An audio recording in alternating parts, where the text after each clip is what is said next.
सुनकर देखो सुनकर देखो सुनकर देखो जी।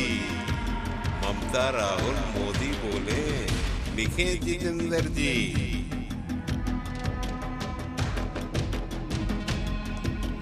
আমরা দেখলাম জাতীয় মহিলা কমিশন এখানে কিন্তু আছেন, কলকাতায় এসছেন, কিন্তু তাকে মণিপুরে দেখা গেল না। মানে আপনি ভাবুন, বাংলা হলে এরা তৎক্ষণিক পৌঁছে যায়, মণিপুরে পৌঁছয় না। মহামান্য আদালত বলছে যে এই দুটি ভায়োলেন্সটা এক নয়। মণিপুরের সম্বন্ধে বলতে পৌঁছানো তো দূরের কথা, দেশের প্রধানমন্ত্রীকে ৭৯ দিন লাগলো কেবলমাত্র মণিপুর সম্বন্ধে দু একটি কথা বলতে। ভাবুন, তাহলে মহামান্য আদালত এই গুরুত্বপূর্ণ পর্যবেক্ষণ আজকে করলেন। প্রিভিলেজেস কমিটি, সুকান্ত বাবুরা মনে করছেন যে যেমন বিভিন্ন দেশের এজেন্সি আছে, ব্যবহার করা যায় রাজনৈতিকভাবে, বিভিন্ন কমিশনগুলো জাতীয় স্তরে যে আছে সেগুলোকেও ব্যবহার করি। তা ভেবেছিল প্রিভিলেজেস কমিটিটা করতে পারবো না কেন?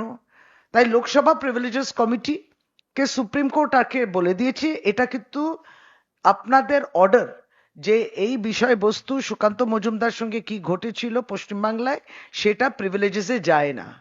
এটা তো সত্য যে যেখানে ১৪৪ ধারা থাকবেন, সেই অ্যাকচুয়ালি ১৪৪ ধারা থাকবে, সেখানে তিনি প্রবেশ করার চেষ্টা করছেন। সুকান্ত মজুমদারকেও তো বুঝিয়ে দিয়েছে যে ভাই আপনি তো আইন প্রণয়ন করেন, আপনি আইন ভাঙতে গেলেন কেন? দুই, প্রিভিলেজেস কমিটি ব্যবহার হলো না কেন যখন রমেশ বিধুরি লোকসভায় বসে দানিশ আলী সম্বন্ধে ধর্মের নামেতে একটা গালাগালি করেছিল, তখন প্রিভিলেজেস কমিটি আসেনি। কিন্তু বিগত নির্বাচন যতগুলো হয় পশ্চিম বাংলায়, লোকসভা, বিধানসভা, সেন্ট্রাল ফোর্স আসতে হবে, কেন্দ্রীয় বাহিনী ভীষণ দরকার, কেন্দ্রীয় বাহিনী সবসময় দরকার।